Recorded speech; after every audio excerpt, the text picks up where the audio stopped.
Hello, everyone. Welcome to the Stormkeep. My name is Paul, and I'm joined today by my co-Stormhost. Hey, this is Night Podcaster Murgonk. Night podcaster JJ here. We finally got him to say it. We did it. All right, today we are going to be talking about an updated Stormcast tier list based on the FAQ. You might be asking why we want to update our initial rankings so close to the battle tome being reviewed. Initially, we did plan on updating them sometime in the new year after more data was collected, and our first impressions were just based on, reading the book and kind of picturing how these stats and everything would play out. None of us are internal playtesters or anything, so we're just kind of going off our gut instinct and our experience. However, the FAQ has made a lot of changes to the army. How we ranked everything was based on our understanding of how the rules were going to work, and it seems like the FAQ has changed quite a bit of that. In addition, some of the units we thought would be very good or very bad have turned out to not be as good or as bad as we initially thought. So this video is going to update all the rankings across the board for the Stormhosts, the enhancements, all the Warscrolls, everything in the book. So the keynotes from the October 2021 errata were that you cannot move after teleporting with translocation. Can't move in the movement phase, I should clarify. Cycle the Storm basically does nothing and is not worth considering in any unit evaluations. Master of Celestial Menagerie can only be taken by behemoths, and it only benefits behemoths. Lord Arcanum on Toralon and Lord Aquilor can use mount traits. So, going to use the exact same ranking system that we used initially. S tier is a high impact ability, a unique aspect that defines a list, and that varies all the way down to F tier, which are things that are very niche, never worth using in a list for pretty much any reason. Starting off with the Stormhost, the one that surprised me at how good it was definitely the Hammers of Sigmar. I knew Dracoths would be good, and I knew Bastion was good. Dracoths are so good, man. Yeah, they're much stronger than I thought they would be. I thought that Fulminators are literal bulldozers on the battlefield. Yeah, and I thought that their damage would be really limited by not being able to charge every single turn, and that the counterattack damage just isn't there compared to concussors. But it turns out through playtesting that you make those charges, they're devastating. They can win you the game. It doesn't even matter if your Dracoths get wiped out afterwards. They're so potent on the offense that it can just be a crushing victory. So Bastion and Aventus are both good. We knew Bastion was going to be good. Aventus surprised us at how useful he actually is, and that's we'll talk about Aventus later. And both of those work really well with Dracoths. Being able to issue commands anywhere is really useful. Giving +1 hit as an aura to everything around the Toralon, really useful with units that want to start on the table like Dracoths.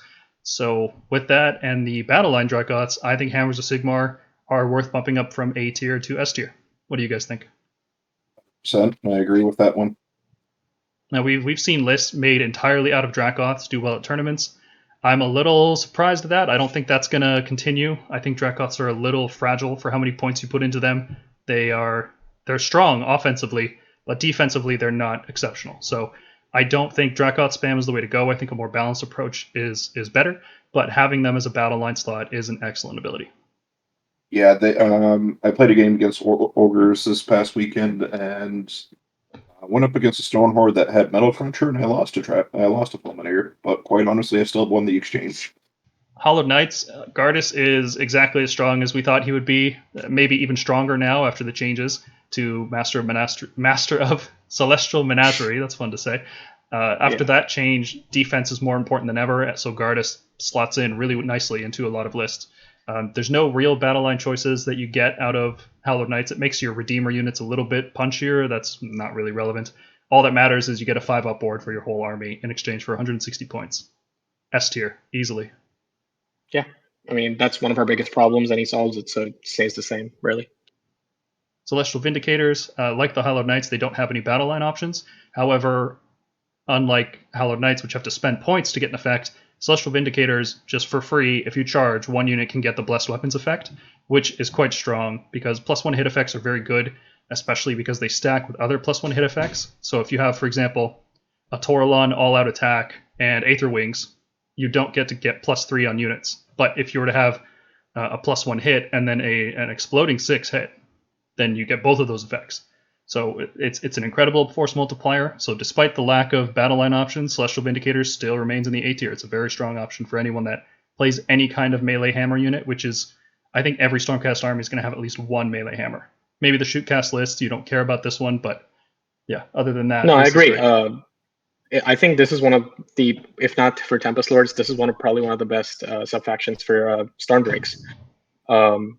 Take some Stormbreaks with the Knight Draconis to unlock them as battle line. Maybe take just one unit of Liberators to hold a backfield objective, and take some Dracots alongside. And being able to bless weapons one thing is pretty sweet. Yeah, especially because you don't have to spend points on a Relictor to do exactly that. Now, there are occasions where you might want a different ability from a different Stormhost, and then you can just take Blessed Weapons. So it's, it depends on your list. It depends on what you're trying to do. Both are strong, but getting it for free every time you charge is really good. Anvil's the Helden Hammer, no battle line choices, and their ability is terrible. There's no reason at all to ever play Anvil's the Helden Hammer. I think our initial review covered that pretty well. Knights Excelsior. The translocation change has made it more difficult to use Paladins offensively, but despite that, Protectors and Grandhammers are still excellent units. This change mostly affects Retributors' viability, I would say. Grandhammers are still good at dropping in with Scions, and Protectors are still good as a large anvil that can sometimes teleport forwards and do a lot of damage. So, Knights Excelsior remains an S tier, excellent faction. Whole lists are built around the fact that they're battle line. That's such a strong ability. I haven't even talked about the Knights Excelsior ability that much. It does come into play if you're using min-size units of Grandhammers. Otherwise, I wouldn't really count it for much. You're not likely to get it off that every game. Just because of the meta we're in, everybody's using big monsters. You're not likely to always be fighting something that you can proc that bonus off of. So interestingly enough, I did look at some tier lists. Other than Gargants, which I believe is like the worst place to be able to use that ability, you'll actually proc it off more often than you think on your Annihilator, Grandhammer, or just normal Shield Annihilator units even. Everyone wants to be running 6 Gruntas, 2 groups of 6, or 30 Sentinels and 10 Wardens, and I think you have a pretty decent chance against what's out there in the meta to be able to do this. And against monsters, you just do the +1 to hit, and that's still good because they natively wound on 2, so that other part really doesn't matter. Yeah, for sure. It's not a bad ability by any means. It's just that usually the stuff Grandhammers want to hit they're gonna outnumber. You typically want Grandhammers to be the big anvil that comes in and kills the biggest threat in the enemy army. In a lot of cases, that's going to be a big monster. Sometimes it'll be 30 witches, and you'll feel great that you don't have to spend a command point to get +1 hit. But I think if you go into Knights Excelsior assuming that you won't get that ability, your list building tightens up and you're shoring up your weaknesses. So you're not relying on the situational ability so that if you face Gargants or Archaon or Gotrek or Marathi, then you won't have to feel bad that you relied on this way to get +1 hit. That's fair. I agree. Celestial Warbringers, the ability is weaker than we thought. Stormcast armies typically don't use minimum size units that are low volume, high damage. We tend to prefer reinforced hammer units. So a unit of long strikes rerolling 1 dice to hit or to wound is marginal benefit. It's very small benefit. You do typically hit on wound on 2, so a reroll is good, but it's a minor, let's say 2 damage. It's going to add 2 damage in the shooting phase and 3 damage in the combat phase. It's not a very strong effect, and it can fail. And it doesn't offer any battle line units as well. So list building with Celestial Warbringers is really tough. So for these reasons, I've demoted them from C tier down to D tier. They are better than Anvils, I can say that, but it feels very much like you're not playing a Stormhost. You get a very minor effect from it. It's basically trying to give the Celestin Prime another reroll. It's like that's like the best use I can think of it, really. On the topic of Prime, you could just go Celestial Vindicators, give him a free Blessed Weapons, guarantee a hit roll of 6, and that gives him another attack. Like, anytime I try making a list, I can't think of a reason where I'd say, oh, I want to play Celestial Warbringers right now. It has to, I have to go out of my way to build a list for Warbringers. I agree. Tempest Lords, the change to translocation, making Paladins worse offensively, makes Drakes even more valuable. Tempest Lords is the default pick if you're making a Drake list. You should be picking Tempest Lords most of the time unless you have a very good reason not to. Tempest Lords doesn't offer any battle line, but since you are picking Drakes, you're probably picking a Knight Draconis, in which case the Drakes become battle line, and rerolling 1 dice on a charge is a very strong effect on a flying unit. The fact that this opens up... Go ahead. Slight correction. It does offer Prosecutor battle line. Not that you take You're right. Them, but it does. You're right. I always think, yeah, we ignore Prosecutors because we just don't think they're that good, but...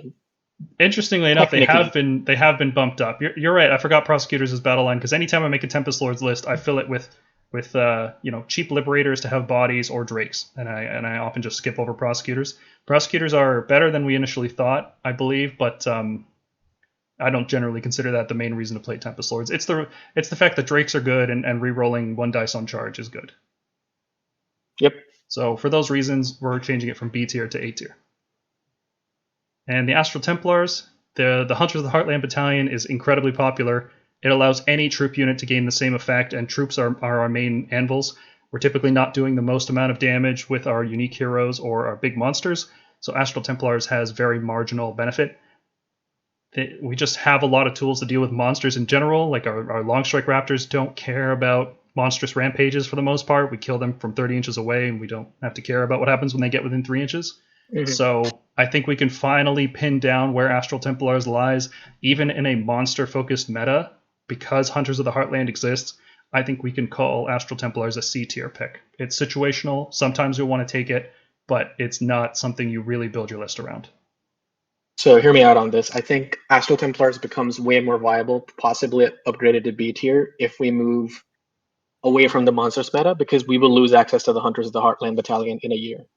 Oh, right? Yeah. As soon as that battalion's gone, Templars become more valuable because there's no other way to stop monstrous rampages. Yep, and they're tying more and more things to these things. So if you face a Gargant list, which is pretty much all monster, or you face the double Maw-Crusher list, a Maw-Crusher can straight up do 5 mortal wounds before it even starts fighting, or before you fight it if you have the priority in the combat order. So being able to stop that is going to be huge, because that means that if you're not shooting them, if you have to fight them for some reason, you have to account for the fact that they will be dealing 5 mortal wounds to you before you start doing anything. Yeah, I think if the meta shifts because of a new season, and if we get some point drops for units like Paladors, then Astral Templars becomes a lot more viable. Especially the point drop to Paladors, I think that's really holding this back. I don't think Vanguard Hunters are ever going to be like, oh, that's the unit I pick for sure. They're just more expensive than Liberators with worse defenses, and their offense is kind of negligible. But Paladors being able to retreat out of combat and teleport, that's excellent. That's an excellent ability. They're just overpriced right now. So if they cut them down a bit, then we'll see Astral Templars rise up. You see Raptor battle line though in this Stormhost? Oh, I don't think we'll ever see Raptor battle line. I think that's way too good. It would be, but I'm just saying it'd be great. They'd have to raise their points to like 300. They'd have to introduce a hero, like some hero that's like 250 points just for attacks. There's no way. Like double tapping with 9 and long strikes would be too much, I think. 6 right now is still really, really strong. People are already complaining about it, but 9 would be no way. That's not fun. Nobody wants to play against that. Oof. Yeah. Oh, sorry. 18 shots? Yeah, no way. Yeah. All right, looking through the command traits. If nothing changed, then it's pretty quick, but we're just going to talk about the ones that have changed. Shock and Awe, I believe the changes to Translocation have made Grand Hammers and Storm Drakes more valuable. Both of those units can and use Scions very effectively. And this helps them survive the riposte, and it also helps negate enemies with +1 hit on Unleash Hell, which are more common than you would think. For example, Seraphon can pre-buff their units, and that they keep the buff throughout the whole until the next hero phase. And if you have Shock and Awe, it negates that +1 hit and brings it back to a -1. Stormkeeps in particular are not a very popular choice. Most armies are picking Scions, so if you're picking Scions and all the other command traits are bad, sometimes you just pick this one by default. So just because it's going to become more popular, I think it's exactly as strong as it was before, which is to say not very, but because it's more popular, I'm changing it from D tier to C tier, because our definitions are based on usability, not necessarily purely on power. Staunch Defender, still F, no reason, no changes. I can't see how or why this ability would get better in the future. Envoy of the Heavens, the changes to Translocation again, it makes us focus more on smaller unit sizes, units like Dracots and Annihilators and Storm Drakes, rather than using Protectors, Retributors, even some Redeemer Hammer unit shenanigans. We're not using those as much, so our units are more likely to just die before they ever get a save bonus from Envoy. So yeah, I think this actually is a little bit worse now. I think it goes from B to C. Did you guys get a chance to play with this ability before the FAQ came out? No, I didn't. Oh, sounds like we were just too excited. I did not. Yeah. I did get a chance to put in some friendly games, but yeah, no, not super well. No. Yeah, there's just so many other things I was excited about. I wanted to get around to it, but didn't get a chance, unfortunately. Master of Celestial Menagerie. Really unfortunate what's happened to this one. It can only be taken by a Star Drake, and taking more than one Star Drake is questionable. The only other units that can benefit from it are Karazai and Krondys, but then you're paying 500 points on a Star Drake to give Karazai a -1 to wound in melee. That's an 1100 point combo. I don't see that happening. I think because the change to this ability is so drastic, Star Drakes are just not as useful, so you won't see them as often, so it justifies dropping this ability from S down to C tier. Pretty big drop. If you pick a Star Drake, you will be picking this, but that's the only time I could see it ever being justified. Before, you could pick a Star Drake, take this ability, and then all the Storm Drakes that you've just made battle line now also benefit from it. Now it just affects the Star Drake, because you're not going to spend any more points on other behemoths. So this is, yeah, really dislike this ability now. Looking at the universal traits, Battle Lust, even though Translocation being worse makes Steadfast March better, I don't think you want a Steadfast March on one of our fighting heroes. I don't think that's a good use of that holy command. So this is, I think in our initial video, I said this should have been D tier, so I'm placing it into D tier now. Skilled Leader generates some command points sometimes. You know, the Imperator's going to be in a lot more games now because we don't need... we need some way to bring the Scion's Grandhammers into play. Imperator fits in that perfectly. He's around. He generates a bunch of command points every turn effectively. So, yeah, Skilled Leader... I don't see anybody taking this ability. High Priest, still really strong, even though Translocation is worse. Really what it means is Paladins got worse. Translocation is still pretty much as strong as it was before. So High Priest being able to reroll that is really strong. Divine Light and Blessed Weapons are both strong. So High Priest, yeah, S tier. Very strong ability. It's still the default pick for a lot of Stormcast armies. And then rounding it out, we have Master of Magic. Stormcast have really bad casting, and being able to re-roll is one of the more significant boosts to the ability to cast spells for us. Especially now that the Taurolon can take mount traits, it's not going to be uncommon to see a Taurolon with Scintillating Trail and Master of Magic. So enemies have -1 to unbind, and you can re-roll your cast. You can also give that Taurolon an Arcane Tome, and then it's casting 2 spells a turn, re-rolling one of them and reducing enemy unbinds by 1. So these little bits here and there added together make this ability more useful. And also because a lot of our other command abilities or command traits are just bad, really bad. So you'll end up just trying to find anything you can, and hey, there's Master of Magic for you right there. Yeah, I actually love this trait on Lord Arcanums, or even sometimes the Knight Incanter. I built a list. I built a list today that used it on a Lord Imperator because he had the Arcane Tome. So. Oh yeah, that's really high. Yeah, that's effective. Yep. Re-rolling Translocation is not as crucial as it was before because you don't need it to be aggressive. It's very difficult to be aggressive with it. So yeah.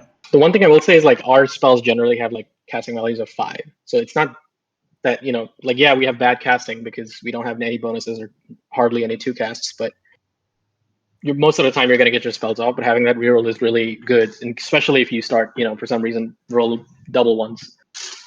Yeah, it's also really good because it gives you more utility. Rerolling an Unbind, rerolling a Dispel. A Naked Unbind and a Naked Dispel aren't worth much, but when you reroll them, it's not bad.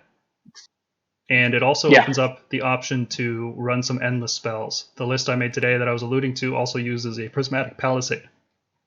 Being able to reroll, cast it out of enemy unbind range seems like a pretty good effect. Yeah, I agree. Okay, let's talk about the artifacts. Real quick here. All the weapons, F, they're bad, don't use them. Armor, the Drake Scale armor is B tier, assuming that it works the way that we described in our previous video, which is that any characteristic other than 1 triggers its effect to reroll. That would make it a B tier. If it only works on things that are damage 2, 3, 4, and it doesn't work on variable damage, then I'd place it down into D tier. It's not that good. Mirror Shield, S, very strong effect. You still want it. Alpha Strike lists typically don't care if their Relictor gets shot off the board, so you won't see as many Mirror Shields as you did before, but it is still a very strong effect nonetheless.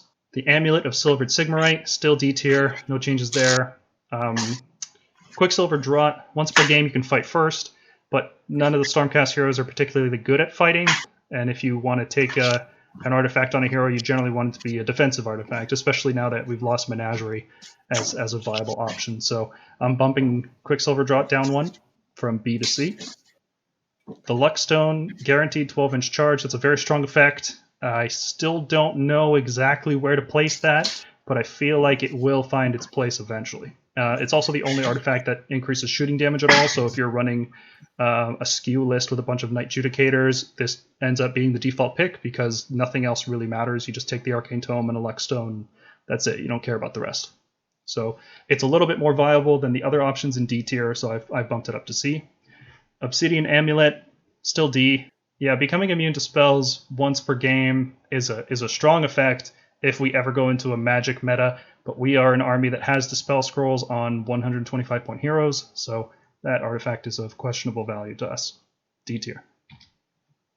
The Universal Artifacts, Amulet of Destiny, still really good, remains in S tier. If you're playing Gardas, you probably don't want it, or don't need it, I should say. Arcane Tome, yep, that's even better than we thought it was going to be. Almost every Stormcast list ends up having an Arcane Tome just because we get to squeeze out as much value from every hero that we can possibly get. And I've also been liking it as a combo with the Frost Phoenix, taking Flaming Weapons and Stormkeeps. I think that is an excellent unit for 315 points. Yeah, I agree. Looking at the spell lore, Lightning Blast stays the same, exactly as good as it was before. Azurite Halo, I missed the mark on this one. I thought it was going to be a lot stronger. I didn't realize just how much more useful Celestial Blades and Thundershock were going to be. Maybe I thought we'd have more wizards in our armies. Instead, we're running 1, maybe 2. You very rarely see a Stormcast list that has 3 or more wizards in it. So No, the problem is having a Mystic Shield is much better than whatever this is. Yeah, having more defense is better than doing damage while you're getting attacked, for sure. Yep. And the only time I can see this being relevant, Azurite Halo that is if you take the one artifact that lets you reroll save rolls based on the damage not being 1, or I guess more than 1. And then you can try and fish for them on like a big wound unit, but that's like really super niche. So C actually makes perfect sense because I would much rather have a +1 to wound or a +1 to save directly rather than try and fish for mortal wounds. Well, here's where it gets even worse. You'll see I noted there, the Lord Celestin already has this effect. So the one unit that you think really, really wants this doesn't use it. You know, maybe a big unit of 6 Storm Drakes could benefit from it if they just try to pour all the enemy damage into it. I don't know. I'd rather have Mystic Shield. It's too hard to fit into a list. Celestial Blades, yep, it's our only force multiplier. You take this pretty much anytime you're not using Grand Hammers or Long Strikes. Those are the only units that don't benefit, really. Or any shooting unit. No shooting units benefit from it, I should say. Chain Lightning, still B tier. Thundershock is better than I thought it was going to be. I think it's because of the increased range on it compared to Starfall. It still only activates on a 3-up, which really sucks. But without Celestial Menagerie, this becomes more valuable because we need a -1 to wound effect if we want to survive. So it's better, especially if you're taking Master of Magic. You can cast it more reliably. So I think it's getting bumped up from C to B. Starfall still has a lot of problems. Short range, 3-up to activate. You have to cast the spell. I still don't like it. It only lasts that turn. If it lasted until your next hero phase, it would be much better. Yeah, unfortunate. C tier. Universal spells, I want to put Flaming Weapon in B tier like we did before. Levitate in D tier. And Ghost Mist, I believe F is appropriate for Ghost Mist. I can't see us ever casting that spell. I mean, considering how much shooting we have, it more hurts us than helps us, really. Yep, it's really bad. And let's take a look at the prayers. Divine Light, still excellent. Great force multiplier if you want to kill a single target. There it goes. Translocation, still very strong. It hurts the mobility of paladin units, but it has no changes on any of our shooting or any of our Grand Hammers, things like that. It can still reroll charges after using it, so it's a strong effect still. Blessed Weapons, as I was mentioning earlier, is stronger than we thought. I believe it's a very powerful effect because it stacks with hit bonuses. Unfortunately, units in Scions can't benefit from it, so this really works well on Dracoths, and it works well if you're translocating a unit with Wild Form to give it +2 charge and then trying to get a 7-inch type charge. It's a lot of stuff you have to stack together, and you need translocation with it, so this would be on a second priest.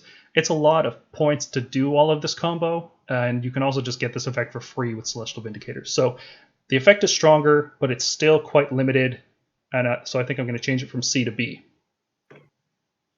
Universal Prayers, none of them are worth casting. None of them are worth spending an enhancement on, especially. The only reason you'd ever take a Universal Prayer is if you're bringing a Coalition Priest, if you're bringing a Rune Lord, and then he could take Heal. I think that would be the only useful thing that could come out of that. None of them are good enough to pick. Yeah, I agree. Looking at the mount traits, Etheric Swiftness is a strong effect. A 6-inch pile-in and piling in from 6 inches is very strong, but every single mount that takes it is not worth bringing in a list, pretty much. I think this will be a lot more useful if and when Dracolines eventually come back into play. If they get a significant point decrease, you're going to see a lot more Lord Arcanums on Dracolines, and this will be a lot more useful. But I don't see it being that particularly useful right now. Yeah, I don't see Dracolines ever being the meta, or at least a Lord Arcanum on Dracoline being the meta like that. They'd have to be very cheap, like 240 for 3, compared to Fulminators. You just get an extra body. I think that would make them viable. Yeah, agree. Light of the Young Stars, still just as good as it was before. If you pick a Star Drake, you're picking Light. Celestial Instincts, still very strong effect.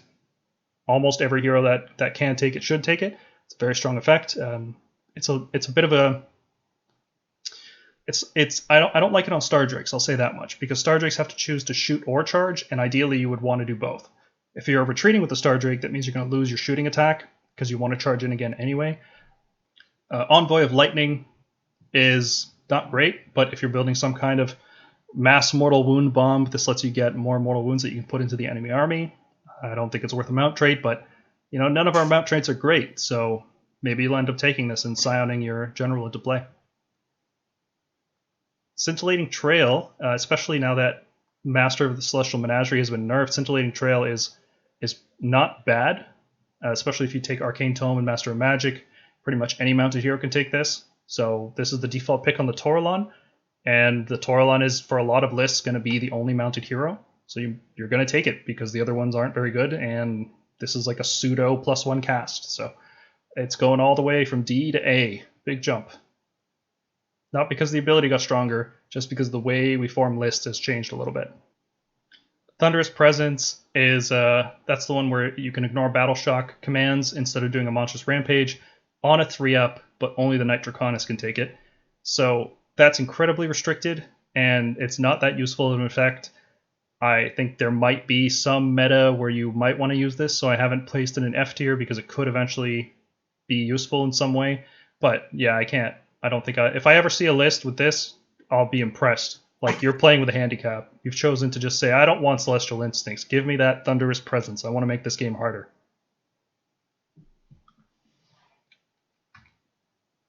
And let's look at the Holy Commands. So Call for Aid, I believe, is still a D tier ability, especially now that Translocation has changed. We are desperate for any kind of mobility, so Steadfast March is really shooting up there. I think a lot of lists are going to do some weird shenanigans with a Gur Battle Mage to get +2 run and charge. You slap that on some Fulminators, and then you run and charge with them. You give up their shooting attack, but you get to charge turn 1. So I think that's a trait a lot of players are going to take. Agree. Thunderbolt Volley, it's double tap, just as good as it was before. It'll continue defining Stormcast lists. Raptors are amazing, and this makes them even better. Unleash Thy Hatred, with the changes to Translocation making Paladins more difficult, this is less useful. It is still a really good force multiplier, but compared to All Out Attack, it's only about a 10% increase. So getting both effects is really difficult because of how Holy Commands work. That's what I was going to say. It just, when I think of one command that I want to take, Thunderbolt Volley and Steadfast March are probably at the top of my head.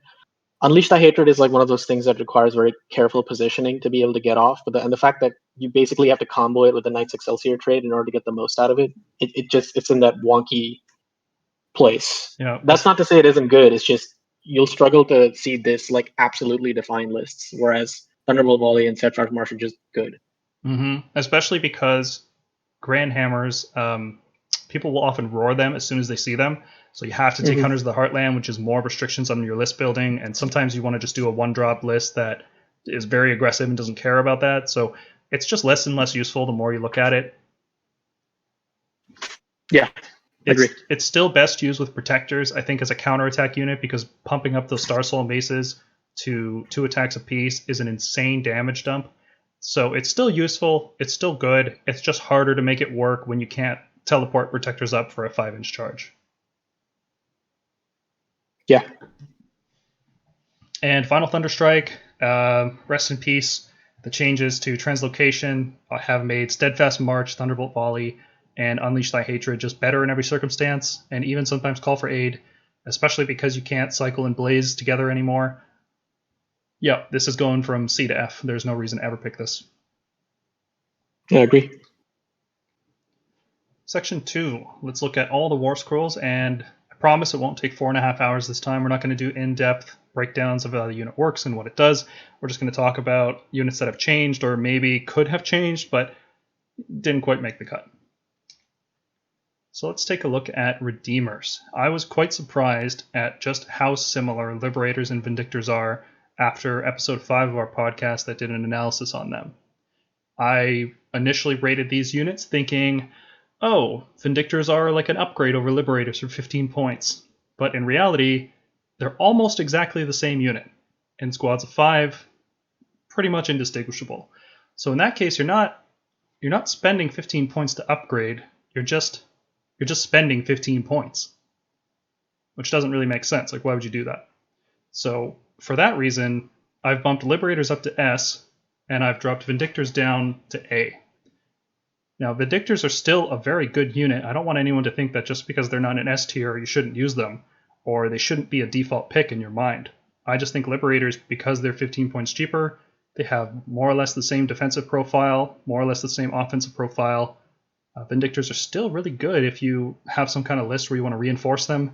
You can throw defensive buffs on them, so they still have a purpose, but just for a default pick for screens and battle line, you want Liberators and not Vindictors. Agree. Yeah. Right. You could sometimes find points for Vindictors, but sometimes it's also better to just go for a Triumph. Yeah, that's exactly what I was about to say. Sometimes, I find myself in list building. I'm like, oh, I have 45 points left over. Should I put in an endless spell? Should I upgrade my Liberators? No, I think I want to take the Triumph. That's like the difference between Liberators and Vindictors is less than a Triumph to me. Let's take a look at the Paladins. So Annihilators with shields. I think we're really excited about these guys after Dominion because of how well they performed in that box and at the previous point values. But at 200 points and with more units to pick, Annihilators with shields aren't looking too hot. They got that 2-up save, which is good. They do some mortal wounds when they land and when they charge, which is fine. But they just don't do the damage that you want from a 200-point unit. You could take Grandhammers, you could take Protectors, you could take Fulminators for just a few points more. They're more or less in that same range. And yeah, Shield Annihilators just aren't making the cut. So I think I feel justified demoting them from A down to B, even though they have a 2-up save on their Warscroll. I feel weird doing this, but they're not as useful as I thought. When Dominion first came out, I thought, Annihilator with shields are awesome. But with the introduction of Grandhammers, I'm not so sure anymore. Maybe there is a space where people are just spamming Annihilators with shields to get that Mortal Wound bomb off and just try to reroll a bunch of charges and get some 2-up save units in their face. But I haven't really seen a list like that, or haven't built a list like that, or seen it work, really. Yeah. Has anybody seen Hollow Strike with Shield Annihilators? Just curious. No, I have not. I haven't. Because I was thinking about that today, and I was thinking if you can get fit 3 of them around Gardas, then you have a pretty decent wall there. Thing is, if I wanted a wall, I'd just take Protectors. Like, the thing about these guys is I want Annihilators because I can get the Mortal Wound bomb off. True, yeah. You're not... Yeah, got a point. The 9 wounds is a real limiter on these guys. And especially because you compare them to Protectors, who are functionally always a 2-up save as well. And it's like, oh, well, you get 15 wounds there instead of 9. And that extra 6 wounds is enough to survive a lot of mortal wounds. Or just a couple bad rolls. So, yeah, I think Shield Annihilators maybe are a bit overpriced for what they do. I'm sure anybody playing any other army thinks we're crazy, thinking, oh, what the hell, you have a 200-point unit with a 2-up save and you don't even use it? What are you guys thinking? It's just not that useful. Grandhammer Annihilators are excellent, though, especially with Translocation. They're still getting reliable deep strike charges off with an Imperitance, so they're excellent. Use them. Retributors, though, are a lot harder to use. The changes to Cycle mean that your 5-man squads of Retributors are probably going to get wiped out before you have a chance to revive them with Indrasta, and the Translocation change makes them useful only as a, hoping to get a lucky 9-inch charge or as some kind of counterattack unit. And Protectors just do both of those roles better. So I'm not seeing much use for Retributors right now. They have a good Warscroll. maybe with some cheaper points, they might find room. Agree. Protectors are similarly suffering from the translocation change, but having a 2-up save all the time with good enough damage makes them a more interesting choice than Retributors, especially because they're also a little bit cheaper, and they reinforce really well. So if you're playing Knights Excelsior, you can bring a squad of 10 or 15, and all of them get to attack. So unlike Retributors, you can survive long enough for your Andraste to revive you. So Protectors are still really good, but they're not you don't make a whole list around them like you used to before Translocation got changed. I don't know if that's the case, though, because you people are still doing lists with 30 of them now. Yeah, there are some crazy people in the Discord that are just going all in on Protectors still, and cheers to you, mates. And they're A tier for a reason. I don't think they're S tier. I think A is the appropriate spot for them. I mean, it's just a solid, tough unit that can take damage and dish out a bunch of damage. So there's nothing really wrong with it other than the fact that it's very difficult to use them aggressively. But as foot sloggers, if the designers of the book wanted the Stormcast to be a faction that can take a hit and hit back, like this is the unit that sort of does that. Yeah, they're really, in terms of strategy, they're like the iconic Stormcast unit. Durable, slow, hard hitting. Yeah, that's what you think of when you think of Stormcast. If Grandhammer Annihilators didn't exist, I think Protectors would still be an S tier unit. Yeah, I agree. But Grandhammers do exist. We live in a post-Grandhammer world, and it feels good. Yep. Decimators, no changes. They're not bad enough to be F tier. They're still just D tier. They are hurt just the same as Retributors, and unlike Protectors, they can't reinforce and have no defensive utility. Other melee units. Evocators they're still a strong unit, but there's no way to make them battle line, which makes it difficult to fit them in lists because they're so expensive. And they still do combo well with Castigators, but you have to spend 210 points on Castigators and then 230 points on Evocators, and that's not a very efficient combo. If Evocators could reinforce well and still make like a powerful block of 10 that could still do a bunch of mortal wounds and have grand staff attacks, they'd be good. I think people would be willing to pay the extra points for them, but just a squad of 5, like with Retributors, it's not really worth bringing.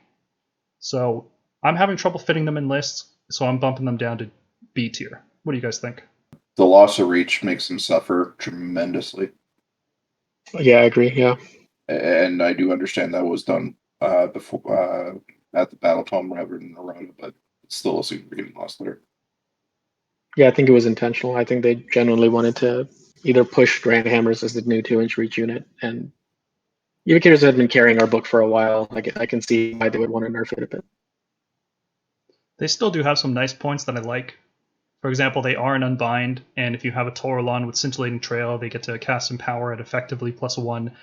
So there's like little combos here and there, but I think the points are too high given their current attack profile. Like if you're going to be bringing them in squads of 5, if that's the intent, then their points got to come down because there's no risk of them reinforcing, Yeah. Praetors, I think, are in a similar position. They're just lacking a purpose. I think we initially rated them at C tier because they could be a situational value, but as we build more lists, we're finding that most heroes don't really need a bodyguard.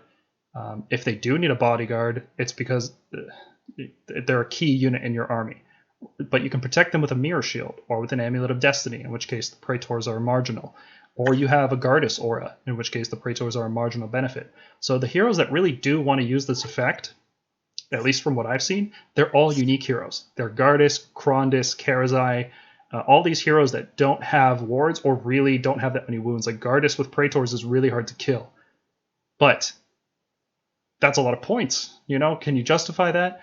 Krondys and Karazai in particular are very fast heroes that just run away from the Praetors, and they have to stay really close by to soak wounds. And the translocation change makes that really hard to do. So I still have not built a single list using Praetors where I thought, yeah, Praetors are a good use of points here. I'd rather bring more screens or more support or more hammers. Yeah, other than protecting maybe Gardas and Dragons, perhaps not. And only in a meta where it becomes really, really easy to kill like Gardas. For some reason, if Luminate just become really oppressive for some reason, even after points changes, maybe Praetors, but I can't see that otherwise. Prosecutors with hammers, I'm bumping them up a tier because the Grand Hammer strategies that will be popular going forward really want to bring one unit of prosecutors. Sometimes you want to replace a unit of liberators with prosecutors if you have enough battle line slots filled, which in a Knights Excelsior with Grand Hammers you can.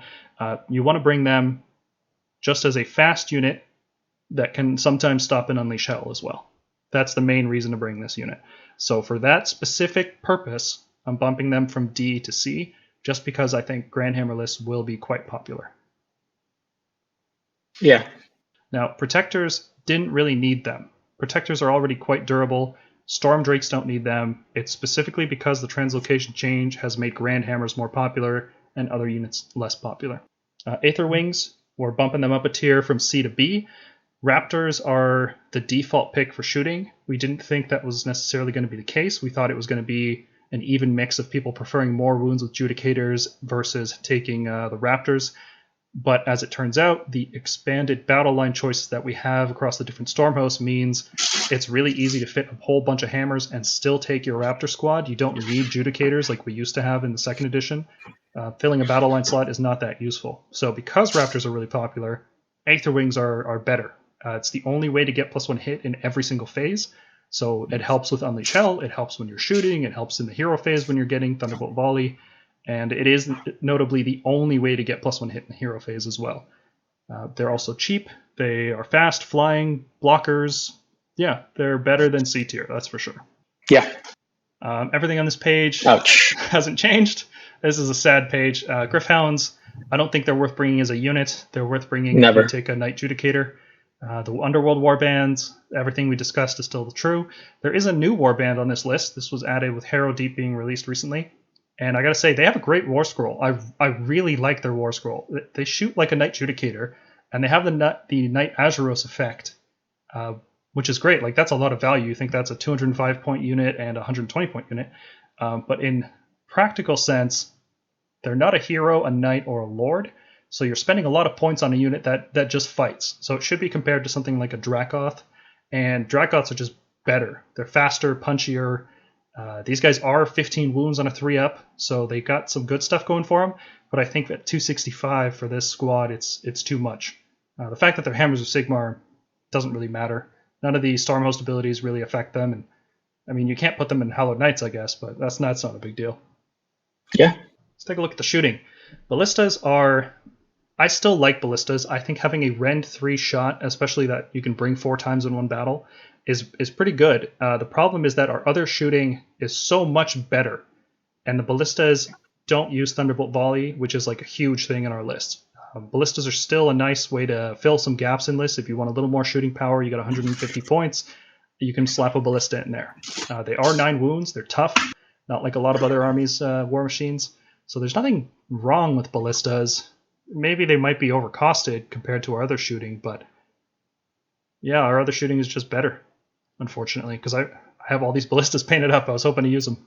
Yeah, Celestial Ballistas sort of fall to the wayside because when it comes to shooting, we can't really afford to do it all around, and it's the problem that the Vanguard Chamber had pretty much since it came out. Other than the Vanguard Raptors, it's like nothing was doing what we needed to do efficiently enough, fast enough, and that's what Stormcast needs to be really fast and efficient. So yeah, they could have given this unit some kind of ability like when one unit unleashes hell, a ballista can also unleash hell.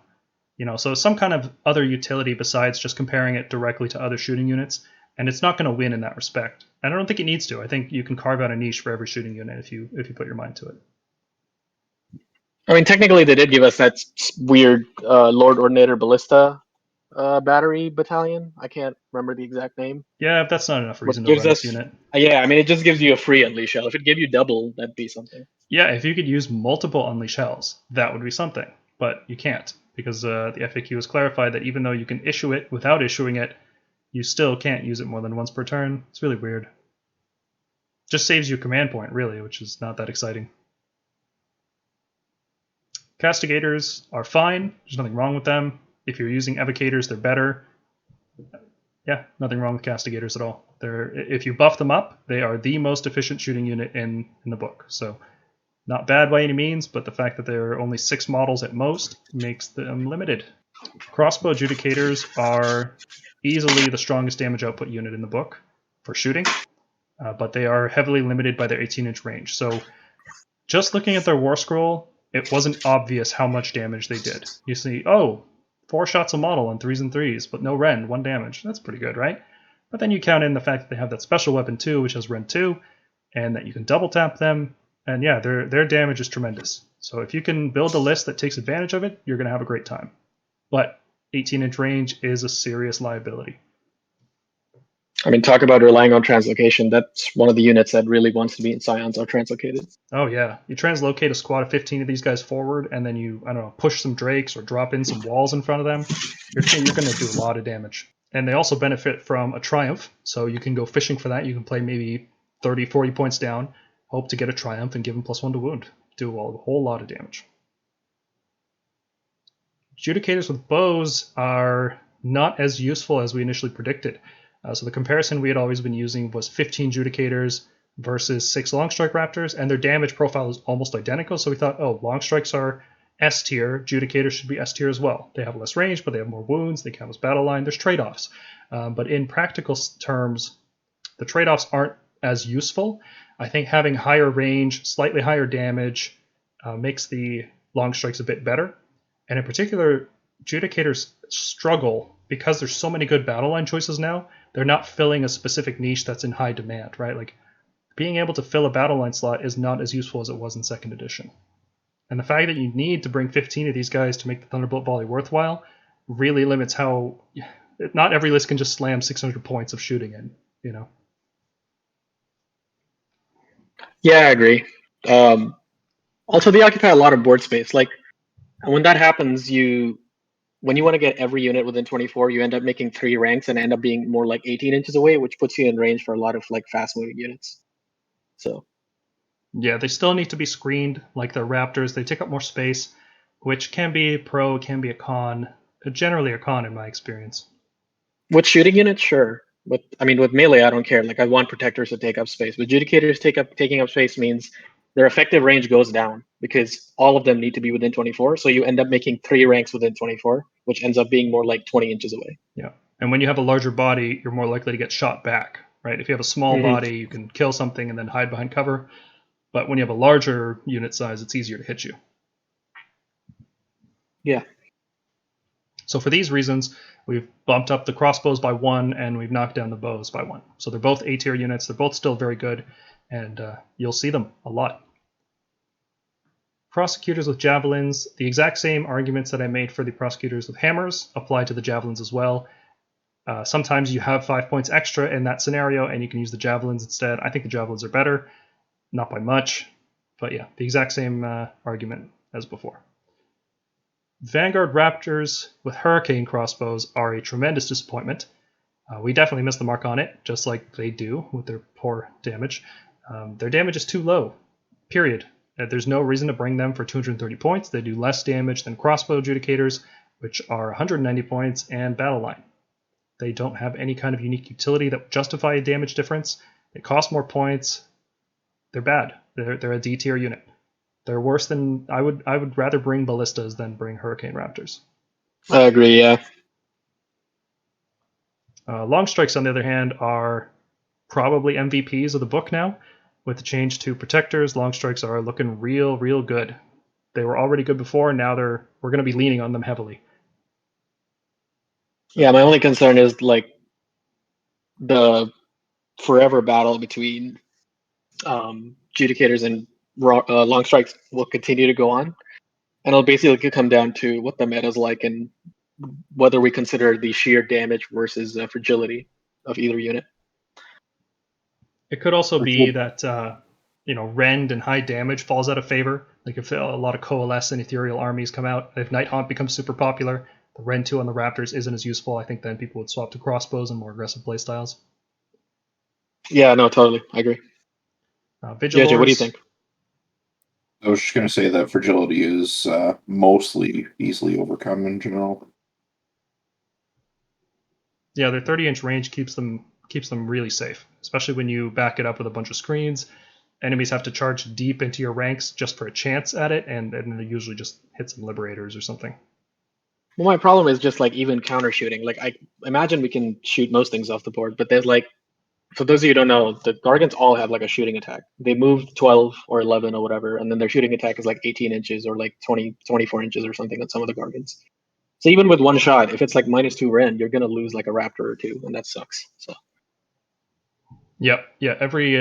Every model slain is 80 points worth of damage, which is huge. But if you can kill them before they hit you, that doesn't matter. yeah, So that's why a lot of Stormcast lists are having a lot of success with Raptors. They just keep them in the back. They don't play that aggressively with them. They keep them safe and protected. And over 3 or 4 rounds, they will just keep taking key pieces off the board every turn. Vigilors, I almost bumped these guys down to D tier because I am less impressed with them now after some experience in 3rd edition using Stormcast. I don't see much of a reason to bring Vigilors compared to our other shooting units. They cost more than crossbows. They do less damage than Judicators of both kinds. They have the same range as crossbows. So what you're getting in exchange is fairly weak melee attacks. Like they're barely stronger in melee than the Judicators are. I think they get +1 to wound and +1 rend, which is not a big deal because you're still on 2 attacks. So not a huge increase in damage. And then they get the +1 hit for anything they shoot. But with only 11 shots, you have to put all of them into something in order to reliably wound it because they're on 3s and 3s, rend 1. Yeah, you need about 11 shots to do damage reliably. So spreading around the +1 hit buff is not likely. You're only going to be doing +1 hit on one target, which, you know, how useful is that? yeah, it's probably not. I mean, their points need to come down. I mean, for a unit that isn't dedicated to doing that much damage and it's essentially a buff piece, I don't know why they're 195. Just seems silly. Yeah. Maybe they're worried about spamming them, but I think they should be a lot more worried about us spamming other things. Yeah. All right, let's talk about the Cavalry. Dracoths are up first. Concussors and Desolators are pretty much where we thought they'd be, but Fulminators and Tempestors have both impressed us a lot more than we thought they would. I'm frankly impressed at how much damage Fulminators do on the charge and how easy it is to charge them. Because their damage is so high, they just obliterate whatever they hit, and that makes them free to charge afterwards. So you can charge a Gargant and kill it with 4 Fulminators. You don't have to worry about getting stuck in bad combats that much. And Yeah, Fulminators are just crazy damage dealers. Good lord. Mounted Annihilators, that's what they're. Yeah, squad of 4 takes all the buffs in the world and then just deletes something. 2x2, that's also a valid way to run them, I think. They don't take buffs as well, but they're spread out. They can do a lot of damage on 2 different flanks, and they're less worried about getting stuck in combats because you have multiple squads. Tempestors, on the other hand, are very strong. They shoot like a Judicator, but then they have a whole bunch of melee attacks on a tougher body. I really like Tempestors. They're so close to being S tier. I think the only reason they're not is because they don't form the core of your list. Like you don't build a whole list around Tempestors like you would with a block of Fulminators or a block of Grand Hammers or Storm Drakes or things like that. So they're not the core of your list, but they are very, very strong. They're an excellent support piece for a lot of different lists. You have the right mix of shooting and melee and a unit that is fast enough to take advantage of it. JJ, you had a game recently using Dracoths. How did that go? Did you use both Tempestors and Fulminators? 1,200 points of my list was dumped into Dracoths. So one squad of 4 Fulminators, 2 squads of Tempestors. Like I mentioned, I was playing Ogres. I intentionally played it such that I wanted my opponent to deploy first, so that way I would get the second turn. And I would just get him tied up in my screens to take him out, but he let me go first. Yeah, my Dracoths did a lot of slaughter on those Stormhosts. Nice. How did Tempestors do in that battle? They took out 2 Stonehorns. They took up more than the Fulminators did, actually. Yeah, oh god, combining crossbows with Rend, the breath attack, the Warblade attacks, the Dracoth attacks. I mean, it's like, good lord, if there was something that gave you a +1 attack on every weapon profile for a unit, not a hero, Tempestors would be like S tier for sure. Yeah, the breath attacks are like chef's kiss on top of everything else with these guys. Yeah. A squad of 4 doing an Unleash Hell is pretty scary too. Treat it like an effect that makes you fight first. You just do a bunch of damage to an enemy that's charging your quote melee unit unquote, and then you also get melee attacks on top of that. Tempestors are really great. Draculines, on the other hand, are like we talked about with Evocators. They have the exact same problems, but I think their problems are compounded compared to Evocators because they're even more expensive, and they have an expensive mounted hero that they have to take with them in order to be peak efficiency. So without some way to make them battle line, it's really hard to even fit 2 units of Draculines in a list. Their damage is still really good, and they are still 15 wounds, albeit with a 4-up save. But the point cost just isn't there. It's too hard to make lists with these guys. No, and it's kind of crazy when you compare them to like Gore-Gruntas, right? Because I actually looked at the damage for Gore-Gruntas. If you take 5 of them, so Gore-Gruntas are roughly 50 points a model because 150 for 3. A unit of 5 Gore-Gruntas does unbuffed without the War Chanter, does about as much damage, like pretty comparable damage to like 2 Fulminators. How do you bring 5 exactly? You're saying bring 6? Well, no. I'm saying because to compare points cost, right? Because 6 Gore-Gruntas are like 6 Gore-Gruntas would be 300, so we can reasonably estimate that 5 Gore-Gruntas are worth 250, right? So at 5 models, a buffed Gore-Grunta unit with the War Chanter will do about as much damage as 2 Fulminators. So when you look at the damage on Evocators for 285, it falls flat. And they basically don't hold a candle to a unit of 6 Gore-Gruntas who are basically just 15 points more than them. Or 20 points more, whatever. Yeah, and really they just need to come down in cost. They just need to be like about this. I would say the same as Fulminators, 240 to justify them as being like this wizard utility thing that can do some damage but doesn't hit as hard with just raw power.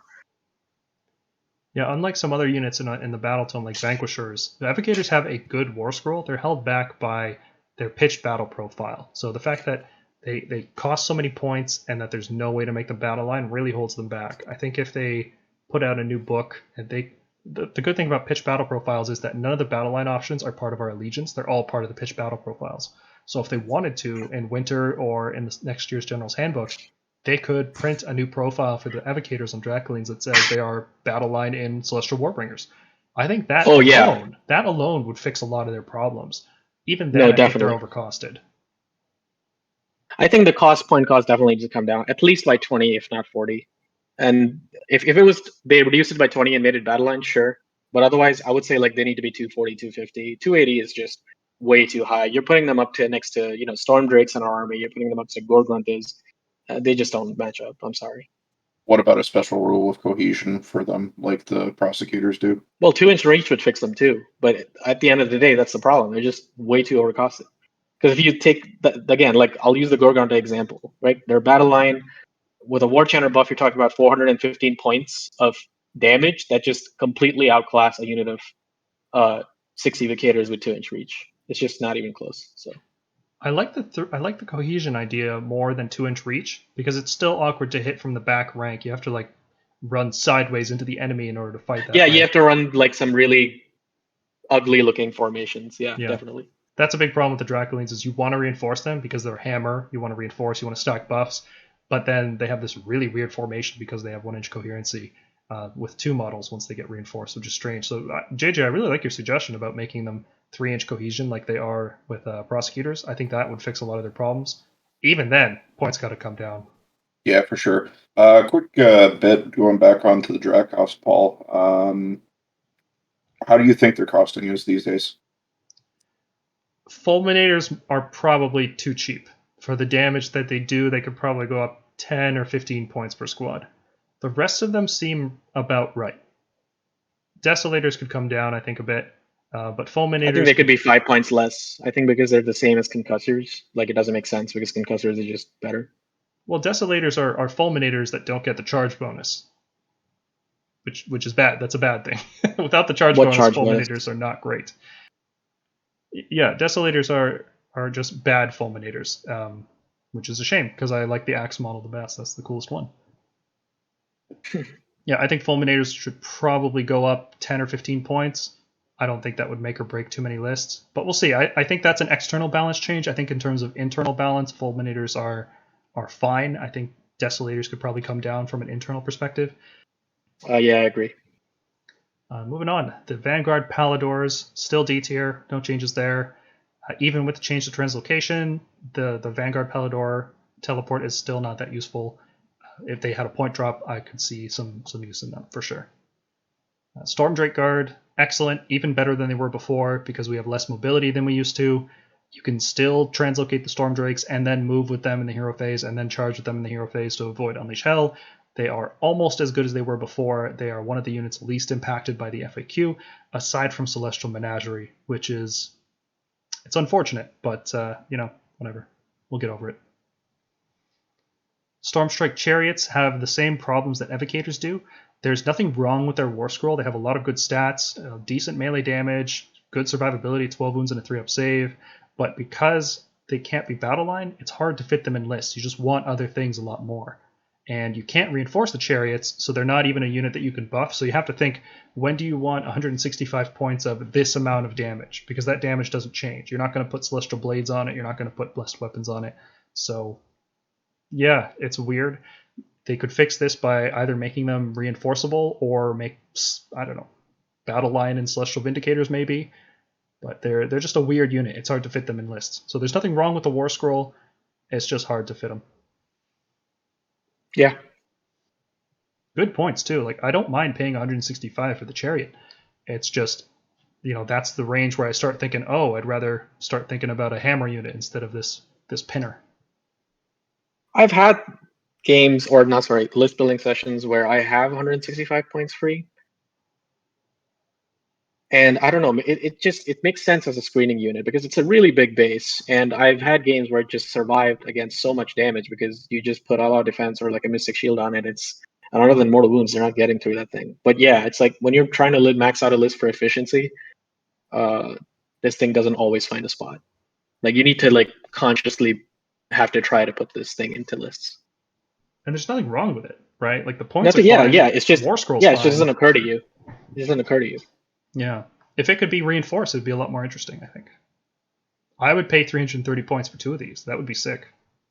Mm-hmm. Or if they made them, I don't know, Astral Templar Battle Line. Yeah, anything. Any way to replace Liberators. Pay 50 points and get this instead of Liberators? Yeah, I'd be down with that. Yeah, over Sequitors? Oh, yeah. Oh, boy. 20 points over Sequitors every day. Oh, okay. Here's a question. Would you rather have 1 unit of Liberators... Or sorry, let me phrase it this way. Would you rather have 2 units of Vindictors or 1 unit of Liberators and 1 unit of Sequitors? That's an interesting question. Can't I just have 2 units of Liberators? You could, and you could save, some points. But let's say you have the points left over. I just don't see Sequitors, like we said before in our earlier video, I don't see Sequitors ever being worth it unless they're 130, the same as Vindictors. It's just, like, what scenario? Like, okay, they have a 5-0 board in combat, sure, but at the end of the day, they're guarding an objective. Well, they are 3 Grand Hammers, so they do significantly more damage than Liberators would. Mm-hmm. So if you're just bringing them for screening purposes, like mid-size units, would you ever replace 2 squads of Vindictors with 1 Liberator and 1 Sequitur? Or would you rather just keep the points and try to get a Triumph? I think I try it.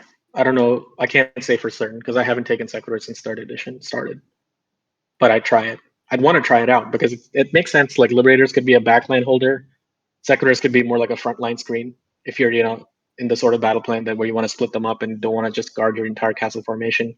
It could also be like you could force the enemy towards your Liberators because they don't want to attack your Sequiturs, thinking they're tougher with the 5-word save. So you could sort of like play those mind games with your opponent where you can shift their forces to like one side of your castle because they don't want to engage with the Sequitur screen. They'd much rather try and kill Liberators. I don't know if I'm making sense. No, I hear you. Yeah, that's an interesting thought experiment. We should ponder it more. It gives Sequitur some use in some lists sometimes. Well, it's like, yeah, because I think of it, it's like, was the Celestian Prime that good in 2nd edition? No.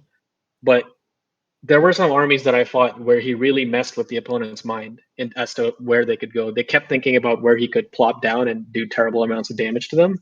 So they always played in this like cagey, extremely careful, sort of slow way. And especially Fire Slayer prayers. They were just like, because they just have to keep forward and they have such short auras that they need to keep it all in check.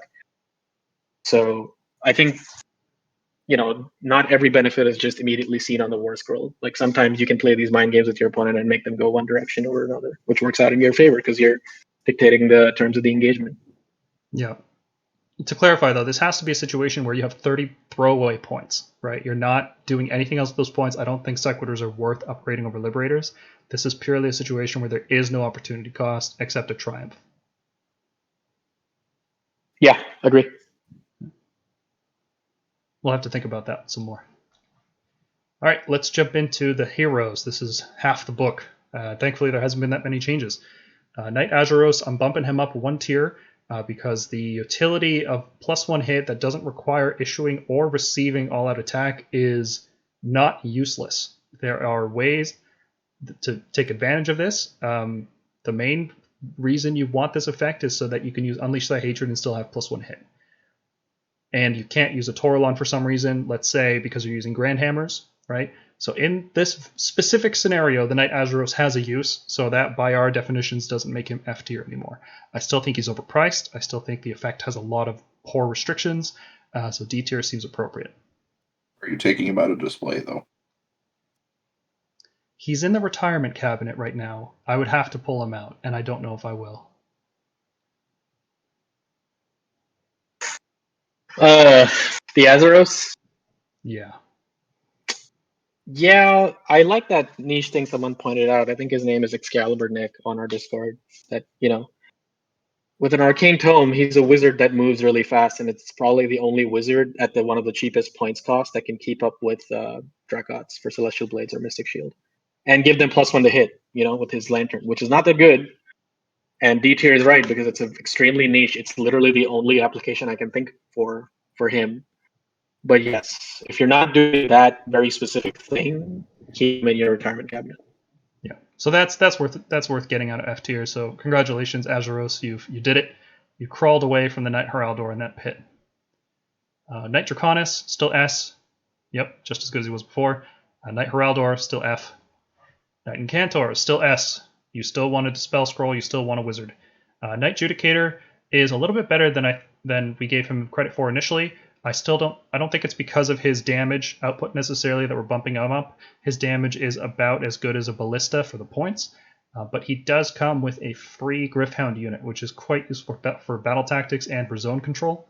Even, nobody's going to deploy units in reserve next to the Gryph-hounds, but the fact that they can't deploy within 9 inches of the Gryph-hounds is fine.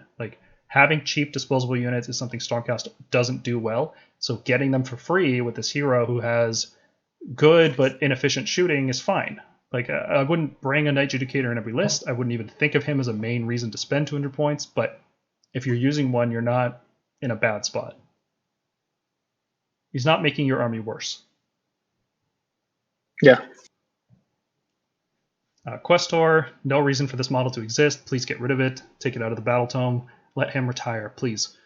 Knight Relictor, why is he 140 points? He should be 115 tops. Such a bad war scroll. Knight Venator, why is he more than 120 points? He's just awful. Knight Vexillor. So translocation did change, and you might think, oh, that makes the teleport banner better. No, not really. Translocating every turn is still better than a one-time teleport at the end of the movement phase. There are some very niche use cases of this, for example, if you want to teleport forward your Lord Relictor so that next turn he can translocate stuff again. If you want to translocate something forward and then teleport it back with the Vexillor, you can silence him into play and then use his teleport to go back. There's really niche cases, so he's staying out of F tier for now. Similarly, the Knight Vexillor with the other banner, the Thunder Chad Knight Vexillor, that model's fantastic. His banner is not great, and 160 points is too much, but I can't help but think there will be some list that really wants 3d3 healing. And they'd even be willing to pay 160 points for it. I can't think of that list right now, but it is a unique effect, and it has my interest. Mm-hmm. Zephyros, terrible. Aquilor, terrible. Terrible. Yep, he's still missing the Vanguard keyword. I think we can officially say that that's intentional at this point. They didn't put it in the FAQ, so we just have to assume that's how it's supposed to be.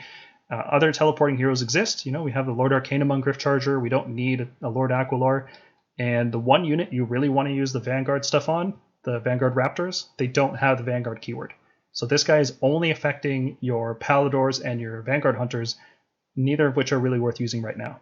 I don't think, even if you run those units, you would bring an Aquilor. It seems like a useless model. I can't place him in any list. Even if they dropped him down to 160, I don't think he would find use.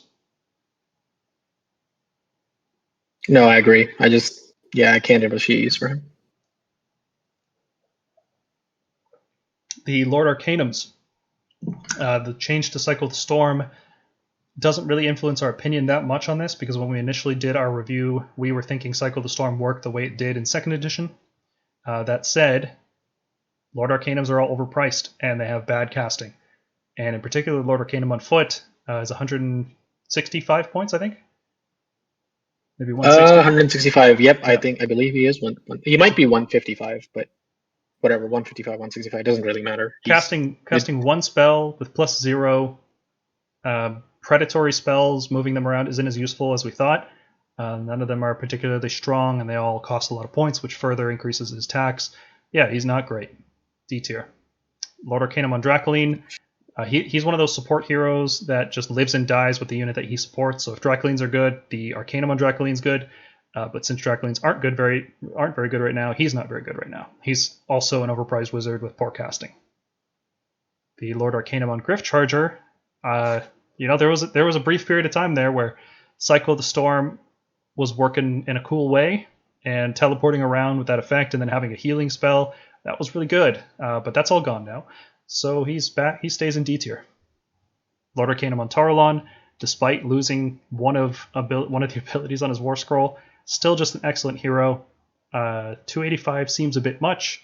Hopefully they drop him a little bit, but he gives a lot of lists something that they're lacking, and he is a fast, flying 3-up save monster with 12 wounds.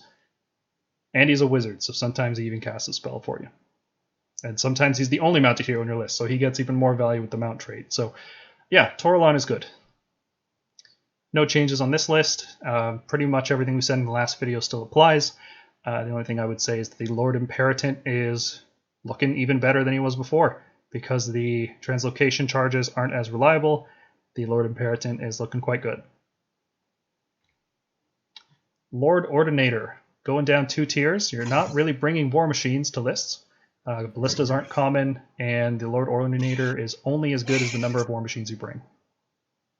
Yep, and Ballista's dropping down means he drops down, so. Yep, like the Lord Arcanum on Dracoline, he's going to be pretty much the same ranking Ballistas are. Now, it's even worse, I would say, because the Ordinator is really only worth using if you have 4 Ballistas. If you don't have 4, you probably shouldn't use the Ordinator at all. Yeah. Which is a literally high number of ballistas. Yeah, it's like 800 points in your army is on this core. It's not a good thing to do. Relictor, despite the translocation changes, Relictor is still insane. +1 to prayers is such a strong effect when you have 3 really good prayers. Yep. Yeah, people forget the Lightning Storm and Healing Storm. Those come in handy. Like, there's times where you don't always want to translocate. Being able to heal a unit or a model, or being able to Lightning Storm something and give it a -1 to hit when it's close by, that's pretty good. Yeah, sometimes the Lightning Storm is what you need to free a unit from a combat, so then it can move freely in the movement phase. They're good abilities. And every one of the Stormcast prayers in the scripture is really strong too. So regardless of how you use the Relictor, if there was a tier higher than S, he'd be in it, because there's almost no list without him.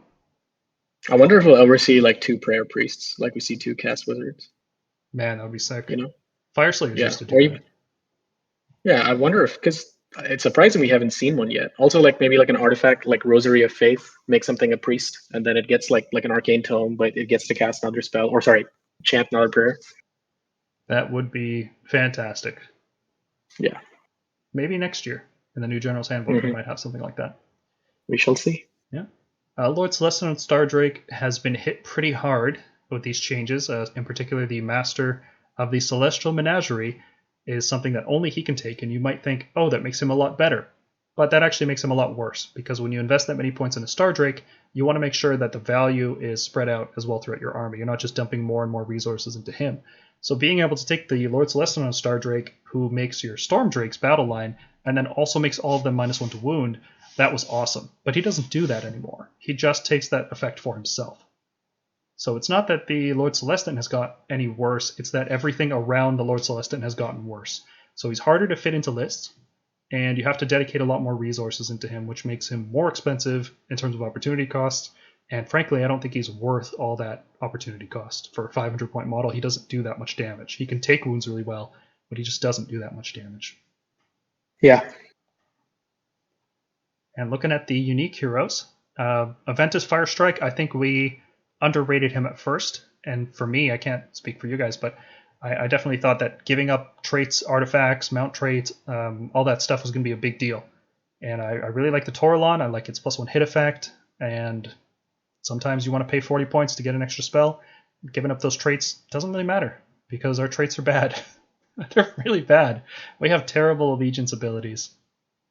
Yeah. If he could take a mount trait, I would like him more. You know, unique heroes used to be able to take mount traits in 2nd edition.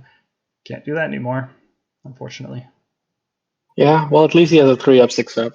6-up ward saves not that good, but it's something. Yeah, but every unit has a 6-up ward and hammers. Yeah. I mean, I'm saying it helps for a unique character to have it. Yeah.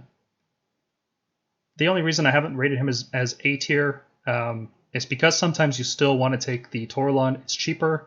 It gets a mount trait. It gives up a spell cast and it has a little bit weaker attacks, but that's not the main reason you bring the Toralon anyway. Sometimes you just need the one spell, and taking mount traits and all that is useful. So Aventus is not you're playing hammers and you slam him into a list. He's just a fine hero. Sometimes you bring him. Yeah, the built-in heroic recovery is it's all right. Yeah, all right. That's pretty much the word for him. He's just all right. Yep.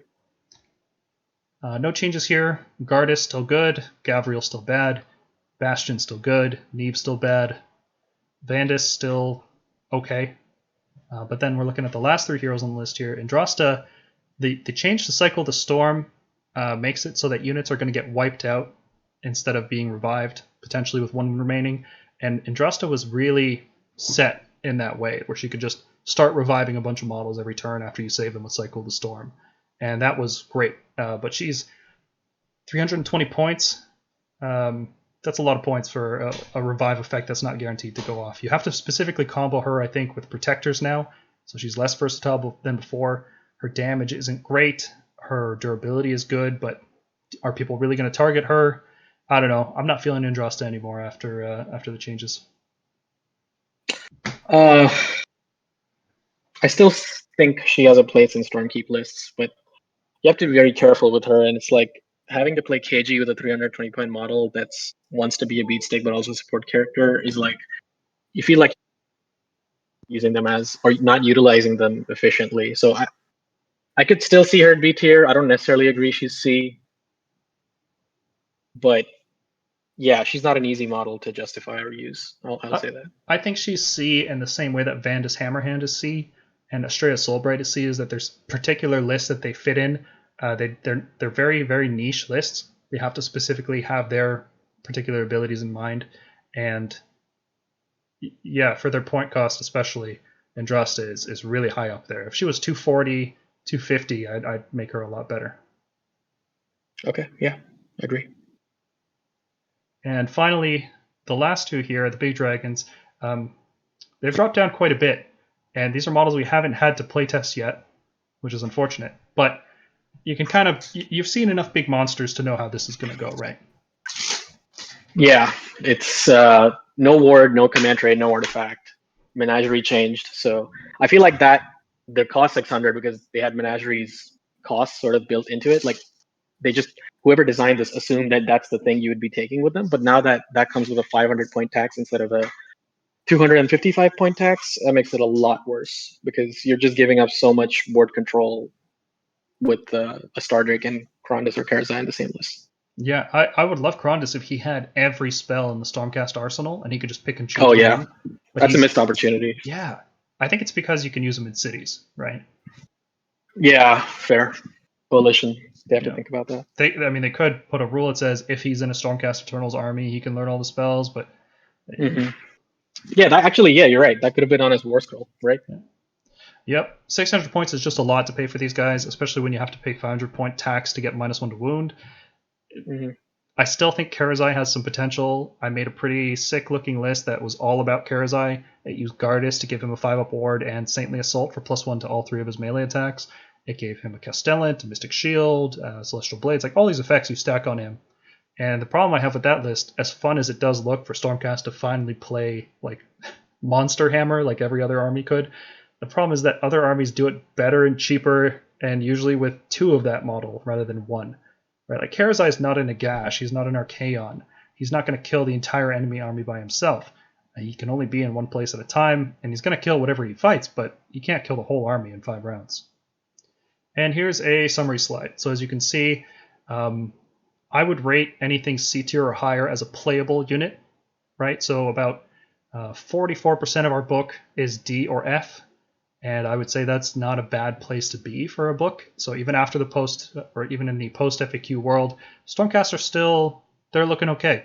I don't think there's any reason to think Stormcast are, dead on arrival. They nerfed models before they came out, which really sucks, but I still think those models are going to be excellent.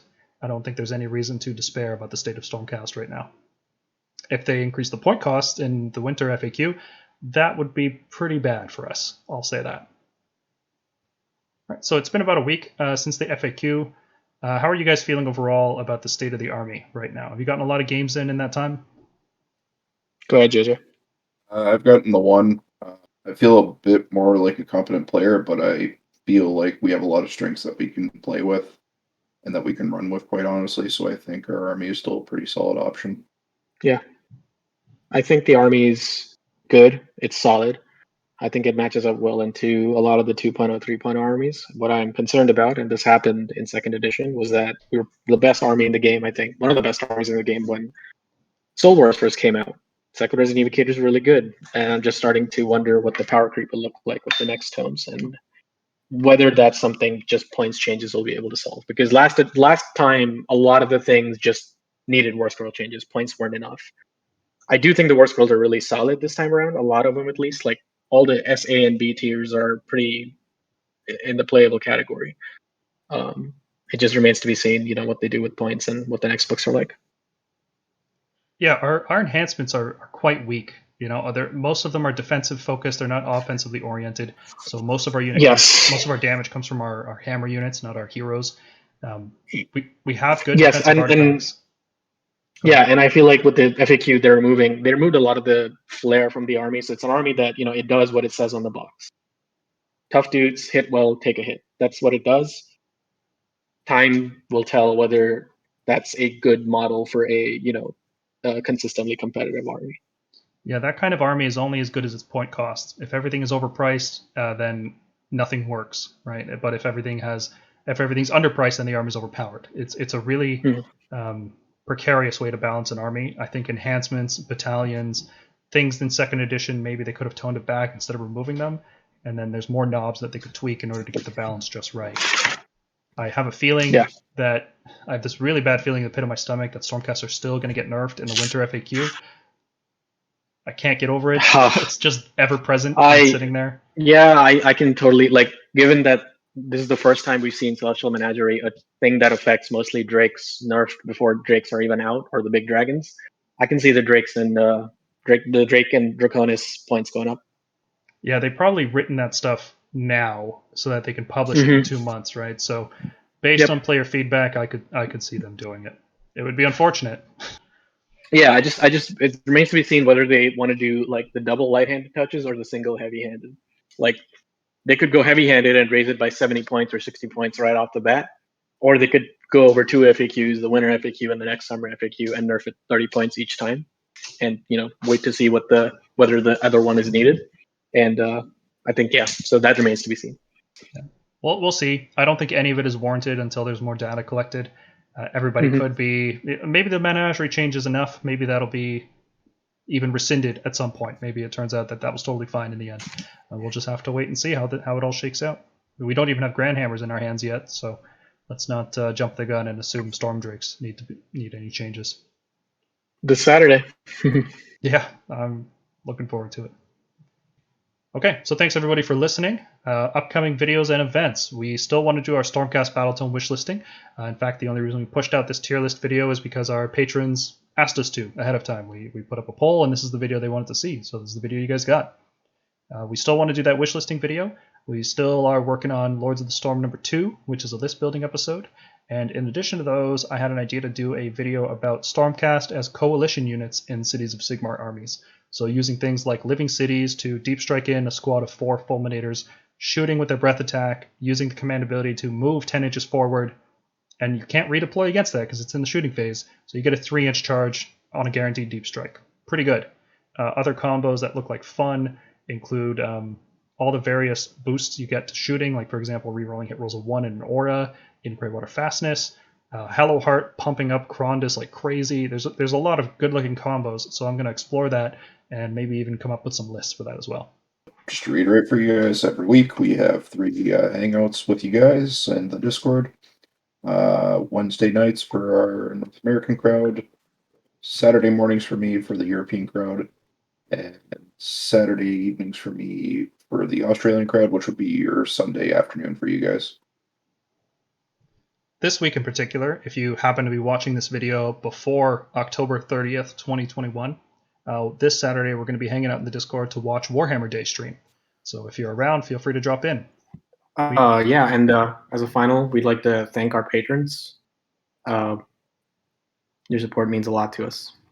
Champasaur, Dave Palmu, Marcus Pfefferkorn, Ryan Jones, Nick Riley, Pablo Raman, Marcus LT, Frank Patton, Andre Menendez, Brandon Ulick, Lessa Ria, Slowhand. Yeah, thanks a lot, guys. It's been really great to see people are willing to support us in this way, and I guarantee you that all of that is going to go into making this channel better, making the videos better, and pushing us towards battle reports that are hopefully going to live up to the quality that I have in mind.